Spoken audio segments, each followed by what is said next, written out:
Bueno, vamos a comenzar en nombre del Padre, del Hijo y del Espíritu Santo. Amén.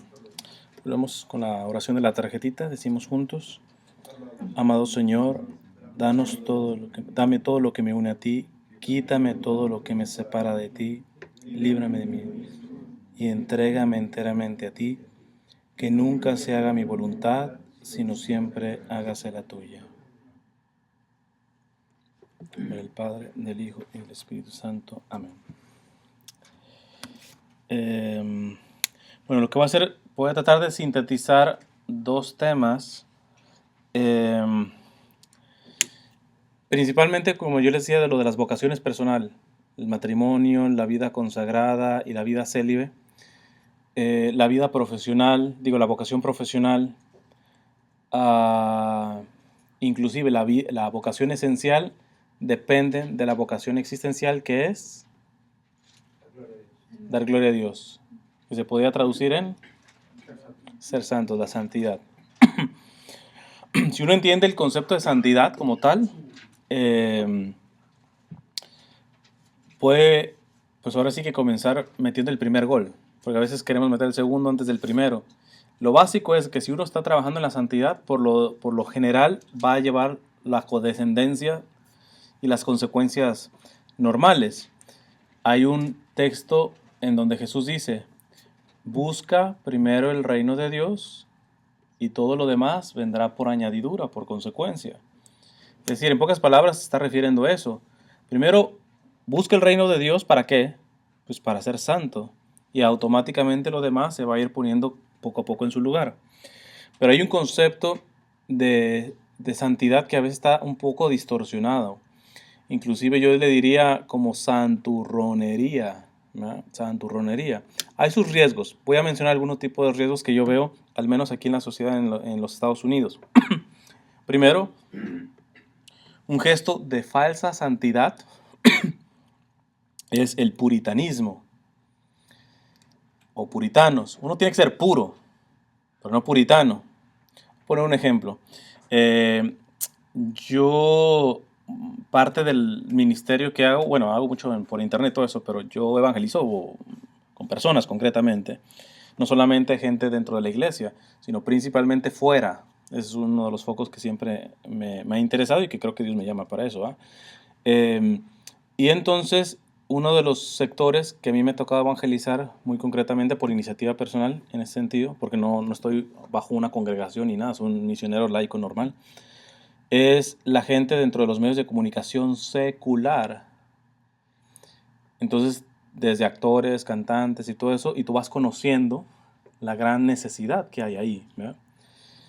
Y estando en Miami, se me abrió un campo que yo no lo busqué, pero como están muy unidos, el medio de comunicación secular, al menos latino, en Miami, y el modelaje, todo este tipo de fashion shows y todo ese tipo de cosas, se me abrió por esa parte. Y es otra realidad, un tanto con una particularidad. Es muy semejante a los medios de comunicación, de lo que viven las personas ahí, estoy hablando. Pero tiene sus particularidades. ¿Por qué cuento esto? Porque evidentemente yo trabajo mucho en redes sociales. Y pues yo tengo un perfil de Facebook privado que lo uso para evangelizar, pero precisamente a personas que ni remotamente le van a dar like a mi perfil público, ¿verdad? Entonces, pues, básicamente publico las mismas cosas. Y el perfil público. Y yo puedo, ahora se puede en el perfil público cubrir tus amigos, que nadie vea a tus amigos. Pero cuando no se podía, tenía comentarios de gente, líderes católicos y todo, gente de iglesia, comentarios puritanos. Tú hablas de la castidad y a pura modelo sigues. Antes contestaba, ahora ya no. Eso se puede hacer todavía en Instagram. Yo aguanté un poquito. Ahorita en Instagram, si van, tengo un montón de seguidores, pero ya no sigo a ninguno. Para tratar de evitar también esa parte. Porque tenemos mucho puritano dentro de la iglesia. ¿A qué me refiero? Yo una respuesta que decía es: ¿sigues a puras modelos y puras mujeres de este tipo? Yo le preguntaba cuando contestaba: la única forma o la única intención por la que yo puedo agradar a un tipo de mujeres por un sentido sexual o morboso, y la dejaba así. ¿Por qué? Porque a veces uno tiene el concepto de santidad distorsionado a un puritanismo. ¿Qué es el puritanismo? Yo soy el primero, si estoy evangelizando esos medios, yo soy el primero que dice, están haciendo mal, llevan una vida terrible, terrible. Pero el puritano se reduce a apuntar el mal, no se mete a tratar de sacar. A más de una persona le decía, ¿cuántas veces tú has hecho algo por esta misma modelo que tú me estás criticando que yo sigo? Ya no digo que vayas a sacarla, ¿cuántas veces has orado por esa persona? Parecería inclusive algunos que hasta se alegran cuando a esas personas les va mal, porque evidentemente, pues si están del lado del pecado, van a ir mal. Ya ves, fulanita, la artista esta, que blasfemaba contra Dios y todo, y lo que quieras, y ahora ya se suicidó, una sobredosis. Pero lo dicen casi casi con alegría. Pues precisamente porque estaba viviendo una mala vida, nos tendría que doler. Porque si esa mujer no se arrepintió, la condenación es eterna. Eterna. El puritanismo quiere hacer el bien, quiere pintar bien todas las cosas, pero en el fondo es un falso, es un hipócrita, es un falso. Porque no se trata de justificar el mal. No se trata. Yo mismo, de hecho, esa es mi experiencia con esta gente. Porque también me dice, a ver, ¿por qué con los que somos de la iglesia, nos tiras a la cabeza y bien duro y toda la cosa? Y hemos visto que con este tipo de modelos, te vas más suave. La pregunta es, tú ya estás dentro de la iglesia. Se presupone que has recibido, que entiendes algo del mensaje. No te voy a dar en la boquita como si antes no estuvieras. Muchas de esas personas tienen que empezar desde cero. Desde cero. Es como un niño en África que tiene mucho tiempo sin comer. ¿La solución es darle mucho de comer? No, lo matas. Tiene que ir poquito a poquito, poquito a poquito, para que se vaya nutriendo, porque su cuerpo no ha recibido alimento. Ya cuando se pone más intensa la cosa, a mí me ha pasado, muchos te cierran la puerta y muchos, gracias a Dios, siguen el proceso y van caminando y van caminando. Y a veces caminan hasta más rápido y mejor que muchos que están dentro de la iglesia. Entonces, el primer gesto para poder definir la santidad, quitémonos el aspecto del puritanismo. Quitémonos. Yo cuento que me da mucha consolación a mí personalmente algo que dijo el Papa Francisco. Porque evidentemente, imagínense, pues en los medios seculares pues también hay poca modestia en el aspecto sexual y todo ese tipo de cosas. Pero, pero en el aspecto del modelaje peor. O sea, cuando a mí me invitó me invitaron a un fashion show, todo eso, la amiga, la diseñadora, pues es más o menos decente su ropa. Pero no era el único fashion show. Y antes hubo uno de fetichismo. Yo no sé si saben lo que es, y si no saben, no investiguen. Entonces, o sea, y yo veía todo ese tipo de cosas. Y yo cuento esta experiencia, que yo me enteré que estaba a punto de caer en un puritanismo. Entonces, yo hice una oración en ese momento. Finalmente yo estoy aquí para llevarlas a ti. Por lo tanto, tú dime ahora qué onda, cómo la hago aquí, porque finalmente yo soy hombre. Y estoy viendo ese tipo de cosas. ¿Cómo saber separar las cosas para seguir ayudando a esta gente? Entonces, a mí no es que yo haya escuchado una voz, pero el intelecto, Dios estaba ayudando a hacer ciertos procesos mentales. Y se me vino, míralas a los ojos. Míralas a los ojos. Las empecé a mirar y no era como aspecto de protección, es decir, mírale los ojos para que no miras en otra parte, ¿ya? Sino era, precisamente tenía un propósito. Cuando miras a estas mujeres, no necesitas que te cuenten su vida. Encuentras un vacío y un sufrimiento profundo, profundo, profundo. Entonces se me vino después la siguiente frase. Ahora míralas y con la mirada diles que las amo. Eso sí, el fruto yo no sé que si le sirvió o no sirvió, eso solamente Dios sabrá. Muchos bajaban la mirada en ese momento. Es decir, y ahí viene la frase del Papa Francisco, El Papa dice, prefiero una iglesia accidentada por salir que enferma por encerrarse. Yo me puedo accidentar eh, andando en esos ambientes, desde luego, desde luego.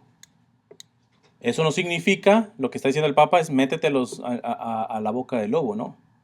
Tiene que uno discernir, por eso empezamos con el sentido de vida, porque por ejemplo, si yo tengo heridas, hablamos de las heridas, si yo tengo heridas a nivel sexual, ¿será que Dios me está llamando a evangelizar a prostitutas? Pues el evangelizado voy a ser yo. No puedo ser ingenuo, no puedo ser ingenuo. Uno tiene que conocerse para saber por dónde se mete, porque con buena intención te puedes estrellar, ¿verdad? Pero aún cuando estés preparado, siempre necesitas alerta, alerta. Tienes que estar muy alerta en esa parte. Y bueno, regresando a lo del puritanismo, y da pena que entre más a veces se avanza en los grupos y tienen más retiros y todo eso, hay una tendencia, no de todos, pero a ser puritanos, no puros.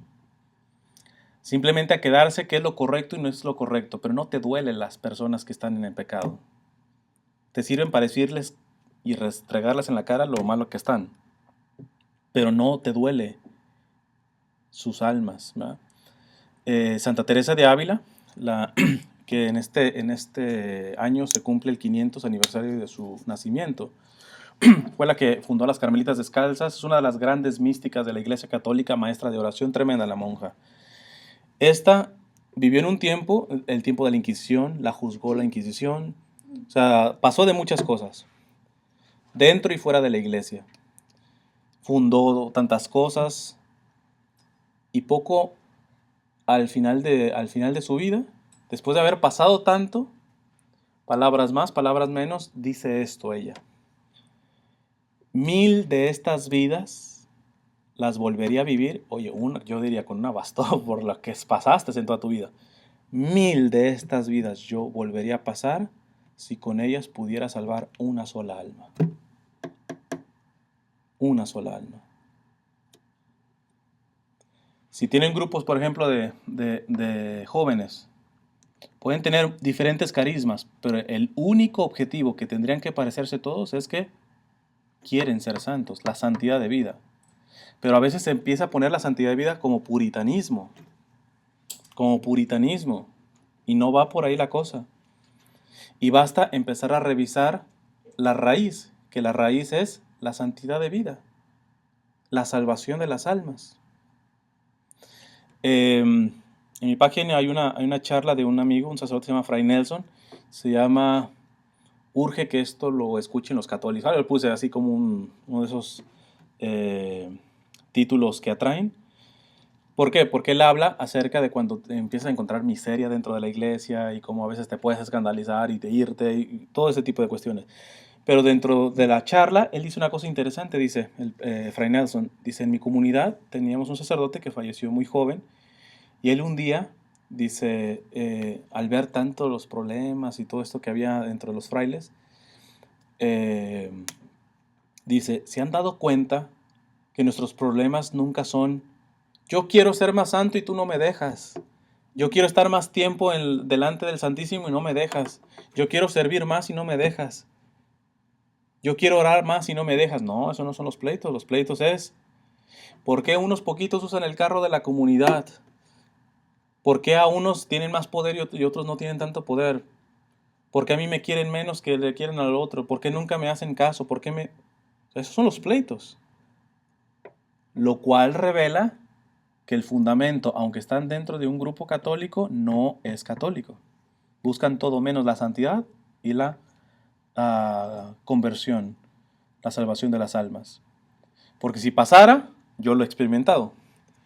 Me acuerdo que en una comunidad había unas monjas bastante pesaditas. Y no de peso de kilos, ¿verdad? Sí. Y pues necias. Y no podíamos trabajar en muchas cosas. Nos sentamos, hablamos de lo esencial, la santidad, la salvación de las almas. Tuve que yo ceder algo, ellas cedieron y nos arreglamos. ¿Por qué? Porque con lo pesadas que son y con las formas de ver tan diferente las cosas, en algo estábamos muy claros. Queríamos salvar las almas. Tristemente yo les puedo decir, tanto con monjas e inclusive sacerdotes me he sentado cuando no nos vamos bien, lo que sea, y no todos. Y te das cuenta, esa sí es una tragedia. Que te puedas sentar con una persona que no piensa como tú, que quiere hacer las cosas diferentes en el grupo o en la iglesia, y que en lo esencial, bueno, ni tú ni yo, vamos a lo esencial, no tengas capacidad de eso, porque no lo busca. Está por otra cosa en el grupo, está por otra cosa en la iglesia. Y evidentemente ese tiene más chances del puritanismo. Ahora, el otro extremo, y ahora explico lo de la santidad, el otro extremo que afecta a la santidad. Esto lo habló el Papa Benedicto XVI, el relativismo moral. Es totalmente lo contrario. Es decir, no hay verdades completas, todo es relativo. Y esto empieza a aplicar inclusive hasta en cursos de teología, de Biblia. Por eso tengan mucho cuidado con lo que dice ser católico en Internet. No todo lo que es católico es verdaderamente católico, con supuestamente autores católicos. En una parroquia en la que yo estuve, llegaba un sacerdote que era director de la Facultad de Teología de una universidad. Evidentemente no lo voy a revelar. Director. Hablaba el hebreo como se hablaba español. Súper formado, pero sin fe. Relativista. No, Jesús no resucitó físicamente, resucitó en el corazón de las personas. Los milagros les van quedando chicos, ¿va? La confesión la dejó como en un tipo de consulta psicológica. Inclusive llegó a decir que él no tenía director espiritual, tenía directora espiritual, un sacerdote, directora espiritual y era una psicóloga. Y muchos obispos en el sínodo de este tipo de corte. Es decir, eso lo primero que yo quiero decir es que hay que orar mucho por lo que pasa dentro de la iglesia, sacerdotes, todo eso. Está fea la cosa, actualmente está fea la cosa. Eso confirma simplemente que es de Dios, porque el demonio divide por dentro, no por fuera, ¿verdad? Lo confirma que esto es de Dios. Pero hay cada cosa. Este tipo de visión es, en pocas palabras, la fe es para que seas mejor persona. Disculpen que les tome el término, mejor personas. Si tú eres católico, quita eso de tu vocabulario. Tú no tienes que ser mejor persona, tú tienes que ser santo. Los ateos pueden ser mejores personas y no necesitan de Dios, ¿eh? Hay ateos buenos y muy buenos. Pero nosotros no estamos llamados a ser buenos, estamos llamados a ser santos. Para ser bueno y mejor persona, ¿te basta tus ganas y un programa? Te basta. Para ser santo, no. Para ser santo necesitas la gracia de Dios. Necesitas ayuda sobrenatural. Tus fuerzas no te alcanzan para ser santo. No te alcanzan. Antes de dar esta definición de la santidad, un ejemplo más.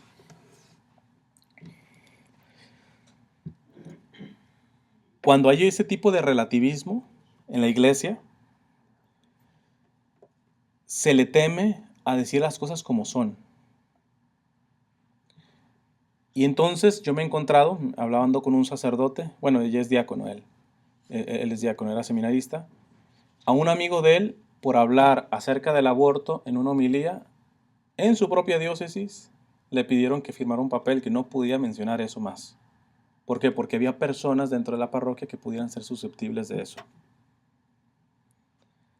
No se trata de estarse peleando con todo el mundo. A lo que quiero llegar es, hoy, precisamente hoy, en este momento, ser santo implica ir contracorriente, ¿eh? Dentro y fuera de la iglesia.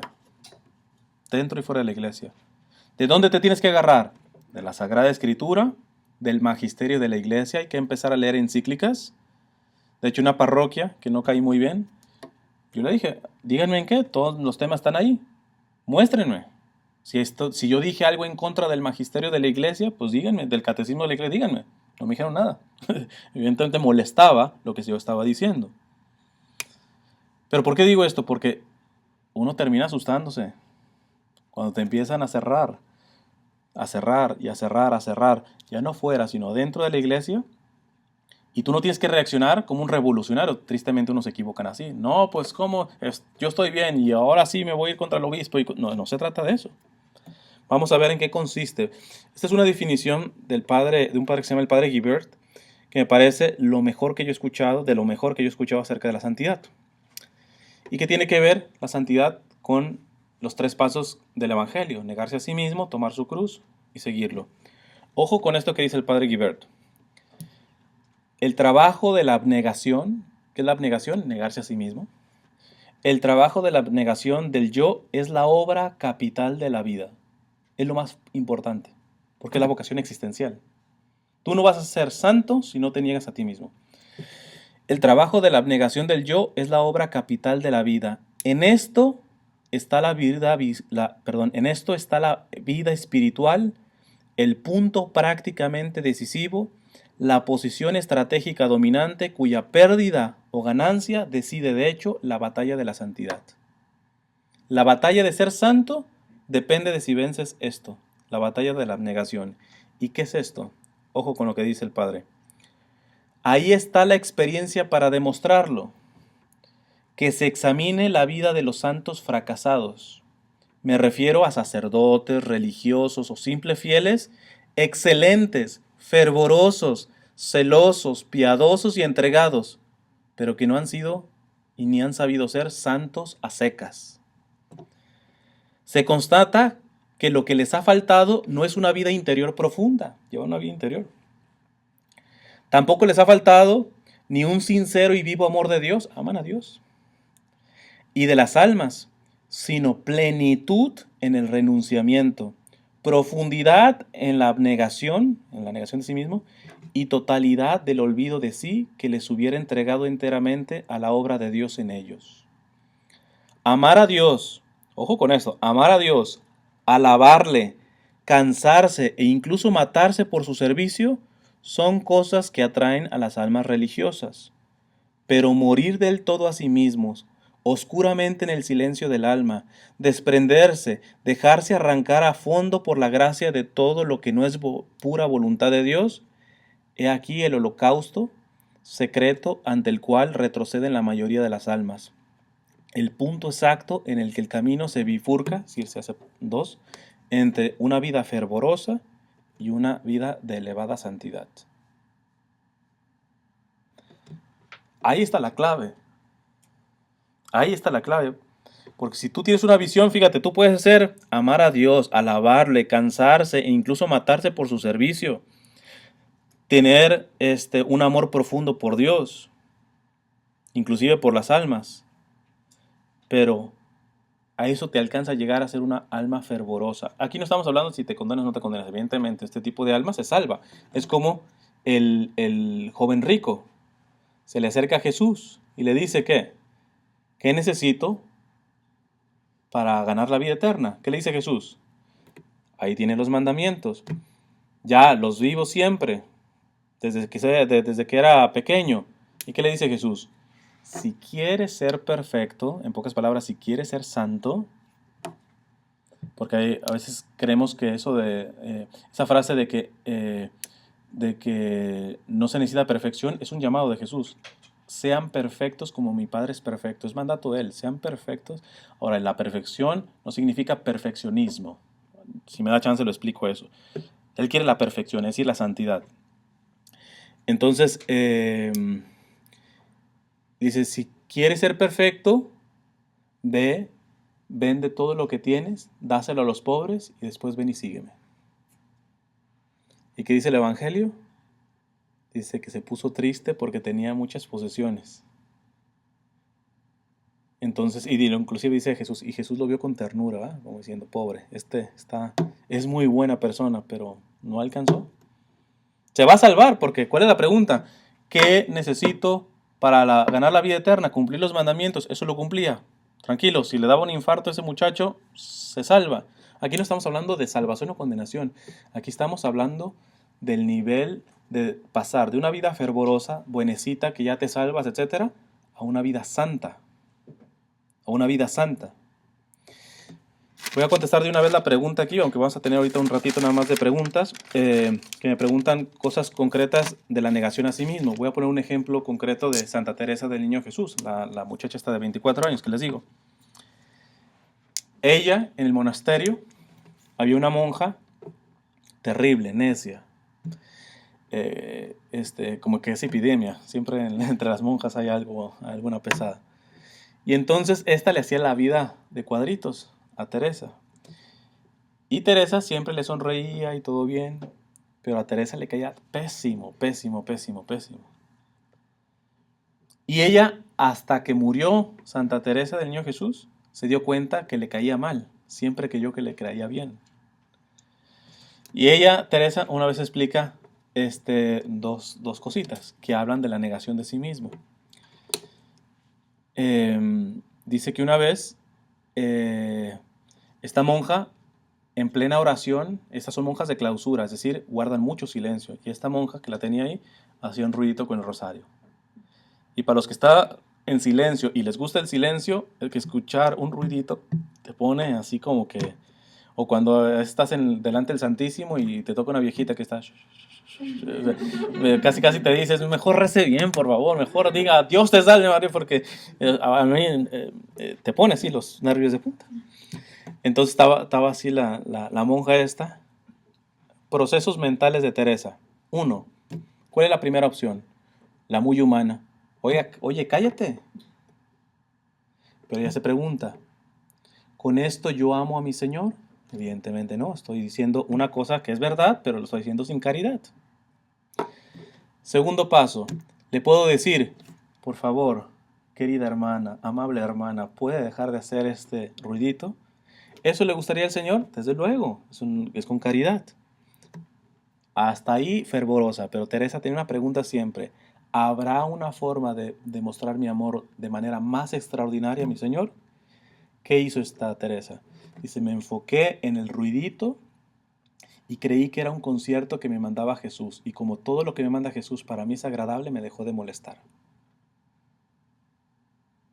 O sea, ese es el nivel de los santos. No tanto el de hacer milagros. Este tipo de negación ayuda. Otro ejemplo de ella.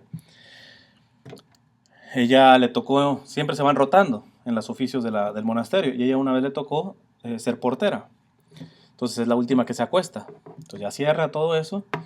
Y su hermana, que era la superiora de la casa de monjas, estaba enferma. Entonces dice, evidentemente yo te la podía dejar las llaves afuera de tu celda, así le llaman a su cuarto, celda. Te la puedo dejar afuera de tu celda. Pero tenía todo el día sin verte. Y entonces traté de abrir la puerta para ir a dejártelo. Y viene esta monja. Sor Teresa, ¿cómo no sabe que la madre superiora está enferma? Entonces, deme la llave, yo se la voy a dar. Y dice, yo defendí mi cargo. ¿Ya? Y yo le dije, no, yo se lo tengo que, yo soy la encargada. Y desafortunadamente en la discusión te despertaste. Y entonces, ¿qué pasó? La monja esta empezó, fue Sor Teresa porque esto, y esto, y esto, y esto. Ella tenía capacidad de defenderse. Y ella no decía nada, dice. Siempre hay unas victorias mayores. Pero dice, pero estaba a punto ya de hablar, ya mi ego, ya me lo estaba pegando muy duro, que dice, me salí y me fui a disfrutar de mi victoria en las escaleras. ¡Victoria! ¿Cuál victoria? De quedar como culpable. A eso le llama victoria a ella. O sea, el renunciamiento de ese nivel, ojo que no les estoy poniendo ni que se pongan coronas de espinas y todo ese tipo de cosas que a veces uno diría, bueno, para ser más santos, no, fíjense, es un martirio del corazón. Quien no sabe martirizarse primero en su voluntad, es mentira que el día que te pongan una pistola, que no estará muy lejos, ahorita les voy a decir por qué, y que te digan, o renuncias a tu fe o te matamos, si tú no has muerto, si no has llevado el martirio del corazón, no vas a alcanzar. De hecho, este martirio, Santa Teresa del Niño Jesús le llama morir a alfilerazos. Dice, yo podría morir crucificado como mi Señor, pero yo no estoy en un país de persecución. ¿No podré ser mártir? Dice, sí puedo ser mártir. Todas estas pequeñas cosas son como alfileres. Si yo agarro un alfiler y te pico, ¿qué te duele? Nada. Pero que estén pique y pique y pique y pique, a veces eso estaríamos dispuestos a que nos dieran mejor un balazo a que nos estén pique y pique y pique y pique. Son pequeños actos de renunciamiento, pero siempre son por amor a Dios. Y tiene que haber discernimiento, porque a veces lo mejor es que corrijas. La corrección fraterna es parte de la caridad. A veces unos dirán, no juzgues, no. A veces tienen que ser juicios. No como si fuera Dios, pero se llaman juicios descriptivos. Entonces se necesita discernimiento, pero para poner esto lo del padre Guibert, tiene que ver con la cuestión de negarse a sí mismo. La meta tiene que ser negarse a sí mismo. Sea la vocación que sea. Cuando tú estás por ese lado, ya te empezará a ir bien. ¿Por qué? Porque bajo ese camino, Dios empieza a hablar. Por algo, Jesús dice que los que lo siguen van por el camino estrecho. Estrecho.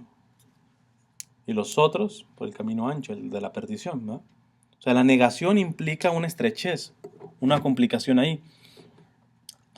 Ahora, una visión de la santidad también es como milagros, no sé, el Padre Pío tuvo los estigmas. El Padre Pío no es santo porque tuvo los estigmas. El Padre Pío es santo por la vida que llevó.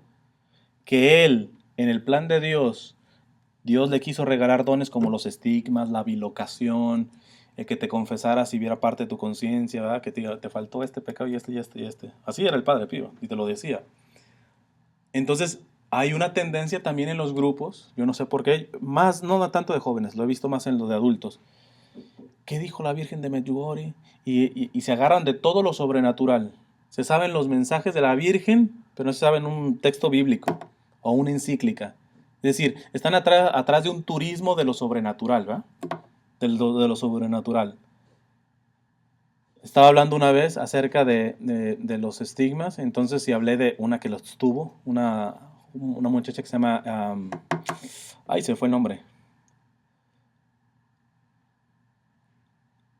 A ver si me acuerdo ahorita. Se me fue el nombre. Pero es una muchacha italiana. Y al final alguien se levanta y me dice, ¿en serio? Yo creí que solamente el Padre Pío tenía eso. Ah, ¿me puedes mandar información de eso? Yo le capté por ahí. Quise ser caritativo, pero en pocas palabras el mensaje le dije, no andes atrás de todo ese tipo de cuestiones sobrenaturales. Son de Dios, ¿eh? Son de Dios. Pero te haces como, o sea, no vas a la esencial, ¿verdad? No vas a lo esencial.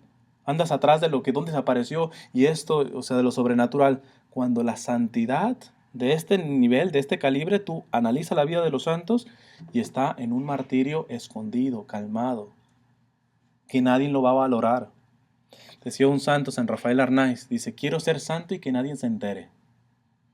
Dice, quiero ser santo y que nadie se entere. Es decir, una santidad que verdaderamente sea profunda. Porque entre más se nota, no significa que seas un pecador, evidentemente. O sea, no, para que no se note, no. Sino los verdaderos actos de virtud, decía la misma Santa Teresa de Niño Jesús, dice, nos sorprenderemos de actos de virtud tan grandes de santos como de otros gente que no estaba canonizada, pero que está en el cielo, que veremos que la santidad se encuentra dentro de lo escondido. Dentro de lo escondido. Y esto aplíquenlemoslo ahora a la parte de la vocación. A veces uno cree, no, pues yo quiero ser así como, no sé, quiero actuar y todo eso, y pues yo quiero ser más o menos como un tipo Eduardo Verástegui, así como que a él lo pudo llamar por ahí, pero él se tiene que cuidar muchísimo, déjenme les digo, déjenme les digo que él tiene, así como se le ha dado mucho, se le va a pedir mucho, ¿verdad? Entonces, porque uno cree que decir, bueno, voy a llevar el evangelio y en los medios de comunicación y se imagina uno que la santidad es como que muy visible para la gente. No va por ahí la cosa. La visibilidad no puede ser un proyecto tuyo. Dios lo da, inclusive el Padre Pío, ¿alguien sabe lo que opinaba de sus llagas?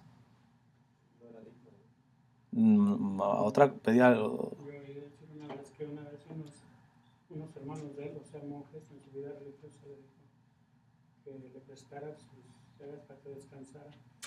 Y él dijo, mis joyas no se las presto a nadie. Bueno, eso no sé, pero voy para otro lado.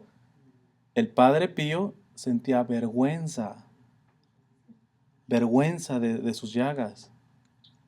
Tú dirías, hombre, ya las tienes y todo eso. Además le dolían, para empezar. No es simple la pura marca, ¿va?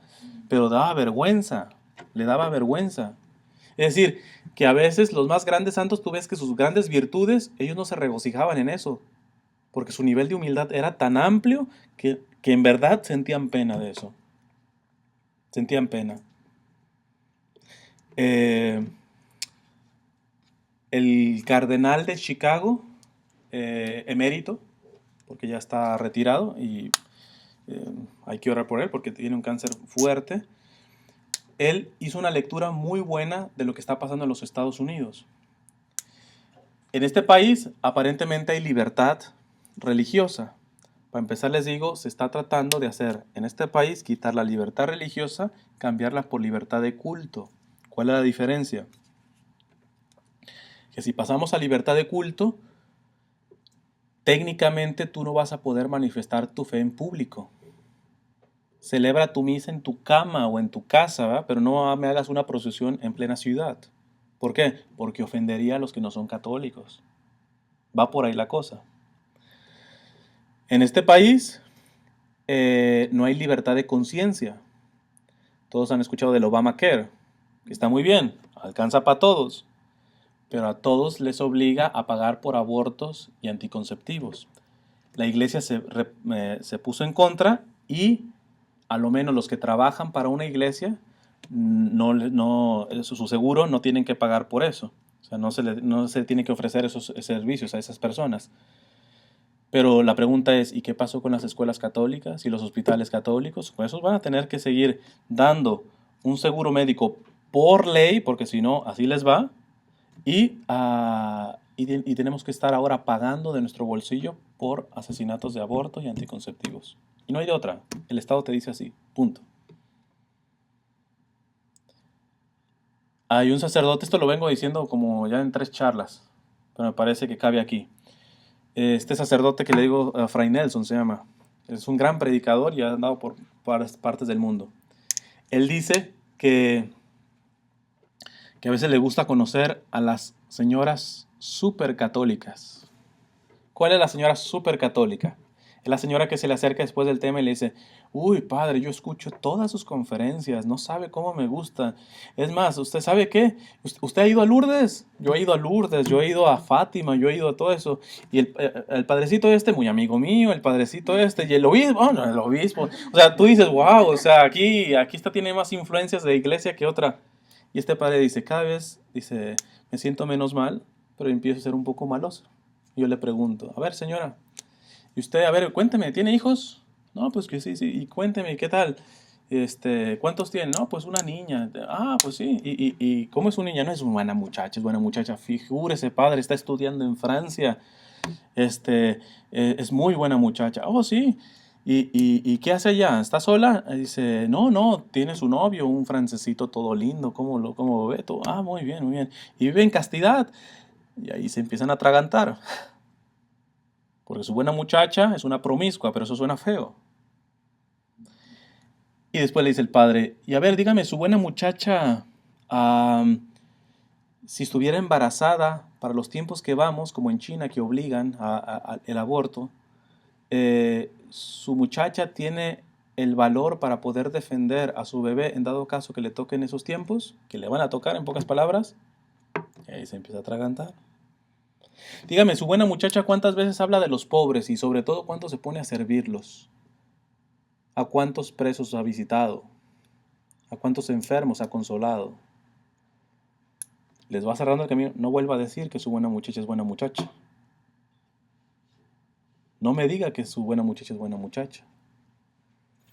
El ambiente en el que venimos se va a poner peor. Yo sé que asusta, pero hay que decir las cosas como son. Pongo el contexto primero demográfico, que lo he venido diciendo.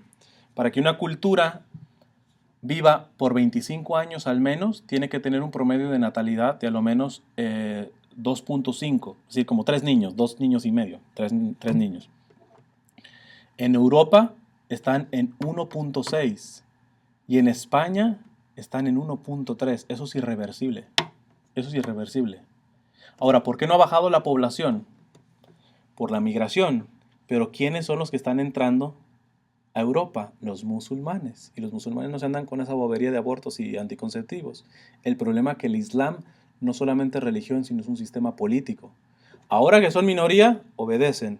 Cuando les toque ser mayoría, Tú revisa cualquier país de mayoría musulmana. Si son radicales, persiguen a los cristianos, como están pasando en Irak y en Siria, todo este tipo de cosas. Pero si no son radicales, el cristiano siempre es un ciudadano de tercera categoría. Pagan, de hecho, un tax extra. Y eso nos va a tocar verlo en Europa. Y de Europa brincamos para acá.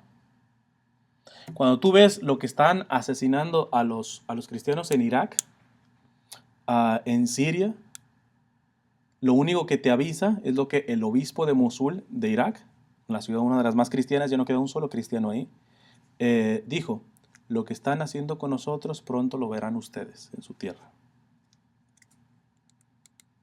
Lo veremos. Yo personalmente, aquí es donde se impresionan más la gente, yo personalmente pido, rezo que pronto venga la persecución.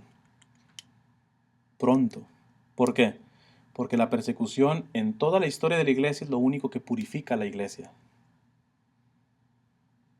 La iglesia de México, 99.9% católica, pero ya estaba muy acomodada, muy en su sitio de confort. Nada, que llega un presidente, una persecución y saca la verdadera fe del mexicano. A todos esos mártires. Los primeros 4 siglos de cristianismo, martirio. Cuando le preguntaron al Papa Juan Pablo II acerca del tercer mensaje de Fátima, él lo dijo, ya había tenido el atentado del balazo. Él dijo estas palabras más, palabras menos. Él dice, vienen tiempos complicados. Dice, tiempos en donde será necesario dar la vida a Cristo y por Cristo. Dice, con mi oración y la oración de ustedes podemos disminuir esto un poco, pero ya no es posible evitarlo, porque la iglesia siempre se ha purificado con sangre y esta no será la excepción. No será la excepción. No, pero yo estoy viendo que Obama está mandando aviones para atacar a ISIL, al Estado Islámico. Yo siempre pongo el ejemplo. Biblia, ¿eh? Cuando antes de juzgar a Jesús, Herodes y Pilatos, dice la Sagrada Escritura, se odiaban. Cuando empieza el juicio a Jesús, dice la Sagrada Escritura, se hicieron amigos. Porque dices que el enemigo de mi enemigo es mi amigo. A Occidente, a los países occidentales en los cuales nosotros nos contamos, son aparentemente cristianos. Europa oficialmente renunció ya a sus raíces cristianas en el Parlamento. Le da vergüenza decir que sus raíces son cristianas. Es decir, en Occidente nos estorba Cristo. No como los musulmanes y los islamistas, que les estorba Cristo, la persona de Cristo, el cristianismo en sí mismo. En Occidente les estorba el fruto de Cristo, es decir, la moral. En este país no se estorbará Cristo cuando es el gobierno el que te dice qué es hombre y qué es mujer, qué es matrimonio y qué no es matrimonio. En donde ha habido más de 50 millones de abortos. Lo único que está pasando es que los estados occidentales se han creado una nueva religión que se llama laicismo, ¿va? El Estado tiene que ser laico, es decir, no se puede cargar una denominación específica. Pero son laicistas. A esto les estorba Cristo. Entonces, si a los musulmanes les estorba Cristo como persona y en Occidente les estorba la moral, estos dos, tarde que temprano, no será muy complicado que se terminen haciendo amigos. Voy a terminar con esto. Les decía del cardenal George, emérito de Chicago. Él decía, yo todavía moriré en una cama. Mi sucesor será perseguido. No, pues dice, yo moriré en una cama, mi sucesor morirá en la cárcel y el sucesor de mi sucesor morirá mártir. Yo moriré en una cama, el que sigue de mí morirá en la cárcel, claro, si se mantiene fiel, y el sucesor de mi sucesor morirá mártir. Y entonces él dice, ¿por qué? Porque ahora toca ir contracorriente. Ya no se puede ser políticamente correcto. El que es verdaderamente cristiano tiene que pagar el costo de serlo. Y aquí las palabras de él. Dice,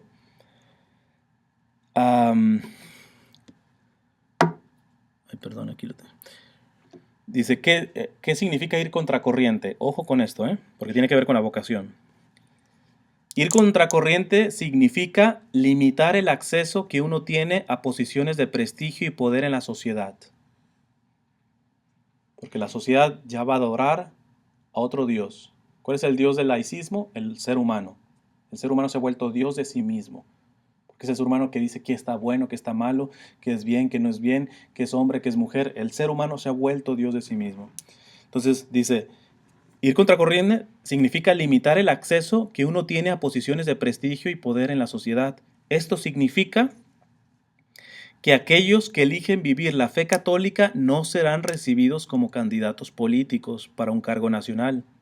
No se sentarán en los consejos editoriales de los principales periódicos. No se sentirán en casa en la mayoría de los cuerpos académicos de las universidades. No tendrán una carrera exitosa como actores ni animadores. Tampoco lo serán sus hijos, quienes también serán vistos como sospechosos. La práctica de la medicina y del derecho se hará más difícil para los fieles católicos. Esto ya ha provocado en algunos estados que quienes tienen empresas deban moldear sus actividades a lo que dicta la religión oficial, es decir, el laicismo, o en su defecto pagar su multa, como los cristianos y los judíos son multados a causa de su religión en los países que se rigen por la ley sharia, la de los musulmanes. Si no pinta bien la cosa, para los que luchan por convivir con esta ir contracorriente, imagínense lo que nos espera. ¿Qué quiero decirles con esto? Que si tú no quieres ser santo a secas, como lo decía el padre Guibert, si tú solamente quieres quedarte en buenecito, no te va a alcanzar. No te va a alcanzar. El ser sanamente religioso te puede alcanzar para los 50, para los 60. No, los 60 ya estaban pésimos. De los 50 para abajo te alcanzaba. Hoy no se puede alcanzar la perseverancia si no hay una decisión radical de un nivel de santidad de negarse a sí mismo. No va a haber. Voy a poner un caso que pone un sacerdote que trata muchos matrimonios. A mí me han dicho machista por eso, porque yo evidentemente estoy de acuerdo. Pero eso aplica también para el hombre. Dice este padre, que ha tratado cantidad de matrimonios, dice, el matrimonio en estos tiempos tiene que estar colocado como en un nido de águila. ¿Cómo es el nido de un águila? El águila es donde pone su nido, es el lugar más inaccesible. Ahí es muy difícil que llegue un animal. Y dice, en estos tiempos el matrimonio tiene que ser como un nido de águila, en un lugar inaccesible. Y pone dos casos. Había un empresario que yo conocía, decía el padre, y entonces que ama mucho a su esposa y todo eso. Y empezó su empresa y que la secretaria le llega con minifaldas, otras más tapadas, otras más destapadas, etc. Y él, con la fuerza de voluntad, yo amo a mi esposa, yo no le voy a ser infiel. Pero un día se peleó con la esposa. Ese día llegó a la oficina. Ya la minifalda tiene otro efecto. Entonces dice, yo no me voy a meter, yo voy a poner mi matrimonio en algo inaccesible. ¿Qué hizo? Uniformó a todos. Les puso uniforme y punto, se salió. Cualquiera le hubiera dicho, dictatorial, usted nos quiere imponer las cosas. Yo no voy a arriesgar mi matrimonio, punto. Y el otro ejemplo que pone es, él dice, mujeres, ya casadas, cero salir con amigas a comer y ese tipo de cuestiones. ¿Por qué? ¿No puedo salir con mis amigas a un café, todo eso?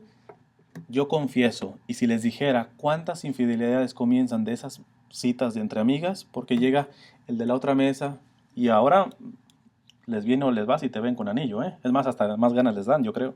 Entonces, y te ven y te puede decir, yo sé que usted es casada, pero quiero decir que usted es una mujer muy guapa, de hecho le pago la cena. Y ese día te peleas con el esposo, cero. Si quieres con tus amigas, en casas. En casas. Ahora, ustedes viven, bueno, yo vivo también, yo soy un laico, un misionero laico. Pero ustedes viven, vamos a llamarlo, dentro de un mundo. Estudio, trabajo, etc. Díganme con honestidad, si ustedes dan estas opiniones, ¿qué van a opinar de ustedes? Y la pregunta es, ¿eres capaz de soportar esto? Si no, mejor no te metas. Lo mejor que hoy se puede hacer, y más en la familia, es por ejemplo, si son padres de familia, si tú logras que tus hijos entiendan que vamos contra corriente y que no se acobarden, has hecho la victoria de sus vidas. Porque entra la presión por otra parte, ¿eh? Y en todos lados. Hablo hasta la vida consagrada.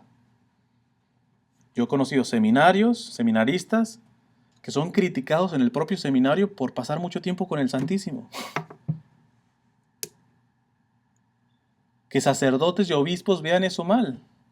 Mucha beatería, mucha beatería. Lo que tienen que estudiar es teología, lo que sea. En esas estamos. Y si no son sólidos,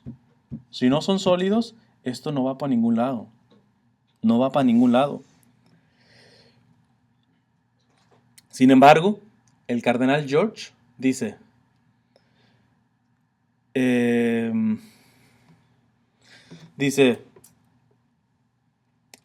yo moriré en una cama, mi sucesor en la prisión, y el sucesor de mi sucesor, mártir. Pero el sucesor de mi sucesor de mi sucesor recogerá los escombros de una sociedad en ruinas y poco a poco ayudará a reconstruir una civilización, como la Iglesia ha hecho tantas veces en el curso de la misma historia humana. Cuando yo digo todo esto, yo siempre aclaro, yo soy pesimista en el presente porque soy realista. Pero en el futuro, yo sé de quién es la victoria. Y eso es lo único que te da la esperanza. Cuando a los mexicanos los ponían con el fusil, ¿no les daba miedo? Les daba miedo, pero ellos sabían de qué parte estaba la victoria y por eso su grito era, ¡Viva Cristo Rey! ¡Viva Cristo Rey! Esa es la única diferencia. Pero la victoria de Dios no es la victoria del mundo. Por eso les digo, tengan mucho cuidado en juzgar las cosas de Dios por estándares humanos. Miren, yo les puedo decir tristemente, hay misioneros, cantantes católicos, gente que se dedica a tiempo completo que no hubieran aceptado con tan poquitos. No hubieran aceptado. Porque ellos son como de 50 para arriba, ¿va? ¿Por qué? Suena bonito. No es que yo le quiero llegar a mucha gente. No. A ti te interesa o la fama o te interesa. Yo no tengo problema. Yo le he predicado a 2 viejitas. ¿Qué hay atrás de nuestro interés de evangelizar?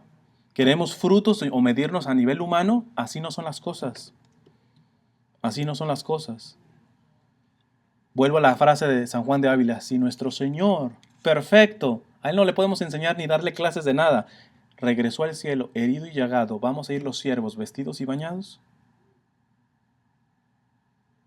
Si no entramos en esta dinámica, créanmelo, que lo que estamos recibiendo es simplemente anestesia espiritual, creerme que soy católico, que voy bien en buenos pasos, que soy buena persona y todo eso. Eso cuando llegue la crisis y se ponga más fuerte, más bien porque ya llegó, no van a pasar. Y eso será triste, porque muchos que están recibiendo este mensaje, Dios les está pidiendo que sean faroles para el momento de la crisis. O sea, que en el momento de crisis no piensen en decir cómo resistir. Ustedes tienen que tener fuerza necesaria para proteger a los más pequeños. Y agarre la misión quien quiera agarrarla. Evidentemente yo no veo conciencias, ¿va? Pero así. Tú dices, pero yo no soy teólogo, quizá alguien que faltó, ese sí sabe mucho. De la nada Dios ha sacado sus obras. ¿Qué era la Virgen? Una muchachita de 14, 15 años. Las grandes obras en el Antiguo Testamento. ¿Quién era Abraham? Pues ya un viejo. Moisés, también viejo. Pedro, viejo. San José, bueno, no tan viejo. Ya. Un carpintero, por carpintero, ya. Entonces, ¿qué pasa con esto? Si tú te crees inadecuado para la misión o limitado para eso, pues tienes el mejor requisito. Porque precisamente, y esto es bíblico, el Señor agarra de lo despreciado para confundir al fuerte. Por eso hay una frase, con esto voy terminando, hay una frase que es una de mis favoritas del Evangelio, porque bíblicamente cuando se mencionan las 3 personas de la Trinidad significa que es un versículo muy fuerte. Y este versículo tiene las tres personas de la Trinidad. Dice, y Jesús se llenó de gozo en el Espíritu. ¿Quién es Jesús? La segunda persona de la Trinidad. El Espíritu, la tercera. Y dijo, Padre, ahí están las tres. O sea, lo que va a decir eso en Jesús es muy importante. La Trinidad está ahí completita. Dice, y Jesús se llenó de gozo en el Espíritu y dijo, Padre, te doy gracias porque esta sabiduría, no la has revelado a los sabios y entendidos, sino a los pequeños y humildes. Padre, gracias te doy porque esto no lo has reservado para los sabios y entendidos, sino para los pequeños y humildes. Y suena romántico, pero yo lo he visto en carne y hueso. En una ocasión me tocó hacer una misión en un pueblito en México, en donde había muchas barrancas. Saben todo lo que es una barranca, ¿no? Entonces, como cerros. Y y íbamos visitando las casas y a mí me tocó una señora que no sabía ni leer ni escribir. Y esta señora me contó que uno de sus niños murió, a los 9 años me parece. ¿Qué pasó? Iban en un autobús escolar a un paseo y se desbarrancó. Pero esos barrancos eran bien profundos. Su niño casi salió sin cabeza, casi degollado. Y la señora con la sencillez que tenía, yo la tengo grabada, mentalmente yo la tengo grabada, y eso pasó hace bastantes años. La tenía enfrente y la señora me dice, y mi viejo no me quería dejar a reconocer el cuerpo, que me iba a desmayar, me decía y todo eso. Dice, por fin conseguí a mi viejo que me diera oportunidad de ir con él a reconocer el cuerpo. Y dice, le mentiría si le dijera que no estuve a punto de desmayarme cuando vi a mi niño así. Pero lo único que me dio fuerza fue que cuando vi a mi niño así, yo le dije, mi hijo, qué bueno que nunca te quise para mí, sino te quise para Dios. Mi hijo, qué bueno que nunca te quise para mí, sino te quise para Dios. Hay una santa que se llama Edith Stein, que habla del amor divino. Y habla mucho de esto. Esta mujer no sabe ni leer ni escribir. Y había llegado a lo que Edith Stein, estudiando filosofía y con esa mente, había llegado. Padre, te doy gracias porque esto lo has reservado a los pequeños y humildes, no a los poderosos.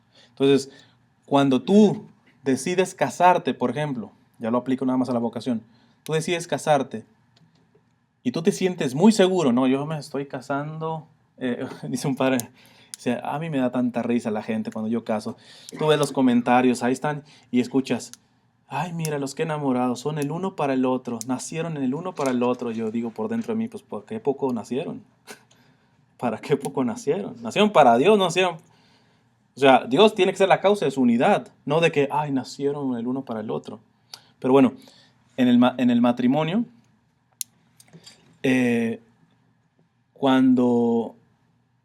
¿cómo se ve esta simplicidad, esta impotencia de que Dios hace de los impotentes, de los frágiles, su obra? Yo suelo decir, ¿cuándo estás listo para casarte? ¿Cuándo? Cuando tú puedes ver a la persona con la que te vas a casar y te puedes imaginar la peor versión, imagínate la peor versión a la que puede llegar, y si todavía le puedes decir, te voy a ser fiel en la pobreza y en la riqueza, en la salud y en la enfermedad, amarte y respetarte, ya estás listo para casarte. Porque ¿cuál es el problema? Esto es chiste y verdad. ¿Qué dicen? ¿Cuál es el problema del hombre? El hombre nunca quiere que cambie la mujer. Se quiere que la de 23 años a los 40 siga igual. Pues no, la menopausia las cambia y muy mal, y mucho. Entonces y dicen, ¿cuál es el problema de la mujer? Que quiere que siempre el hombre cambie. Y no va por ahí la cosa. No va ahí por la cosa. Cuando yo me caso y yo veo a la mujer con la que me voy a casar y yo digo, llegó el momento de morir más radical a mí mismo. Voy a tener alegría de morir por esta persona.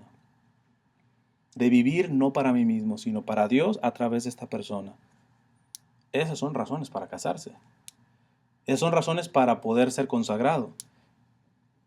Viene mi consagración, qué bueno. Por fin me voy a poner el velo, o por fin voy a tener la casulla de sacerdote, o por fin voy a ser fray fulanito de tal. Eso es hacer carrera profesional. No, qué importante, por fin voy a morir de manera radical a mí mismo. Me voy a olvidar a mí mismo. Entonces, eso aplica para cualquier vocación. Pongo un último ejemplo. En el caso de los hombres, eso lo pueden escuchar en el caso de los varones, en el CD de los varones. Ah, Dios pide más al hombre que a la mujer en el matrimonio. Es un tema que no lo voy a explicar ahorita, ahí hablo. Pero está basado en el texto de San Pablo. San Pablo dice que el hombre es cabeza de su hogar, de su esposa, y que la mujer tiene que ser sumisa. Pero una cabeza que después dice San Pablo, dice, hombres, esposos, amen a sus esposas como Cristo amó la iglesia y dio su vida por ella. De que eso suena romántico. ¿Usted cree en eso? ¿Tú vas preparando a comprometidos? Sí, creemos, yo quiero amar. Vamos poniéndolo en concreto. Entonces a mí me encanta porque me da risa por la cara que ponen, pero me da tristeza porque ninguno a los que yo les he puesto este ejemplo ha respondido bien. Por lo tanto, su matrimonio yo no sé cómo esté en esos tiempos. Tengo el esposo. Bueno, le explico muchas cosas, ya entendiste que tú tienes que ser la cabeza, eso significa que hay más responsabilidad en ti que en ella. Pero vamos a ver si tú eres capaz de amarla como Cristo amó a la iglesia.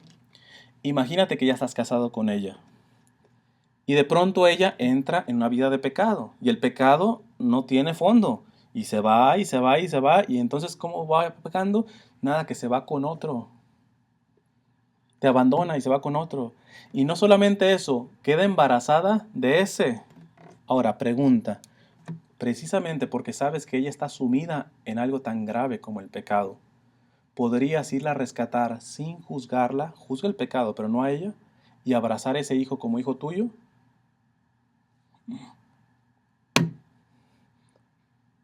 Oye, eso es que te vean la cara. Se la vieron a él. ¿Verdad? Eso no entra en la lógica del mundo. Si tú quieres establecer un sacerdocio de acuerdo a las leyes del mundo, te vas a estrellar. No va por ahí. Si tú quieres tener un matrimonio de acuerdo a las leyes del mundo, no va por ahí. Va por ahí, por este es el mensaje. Este es el mensaje. Entonces, ¿qué quiero decirles en conclusión?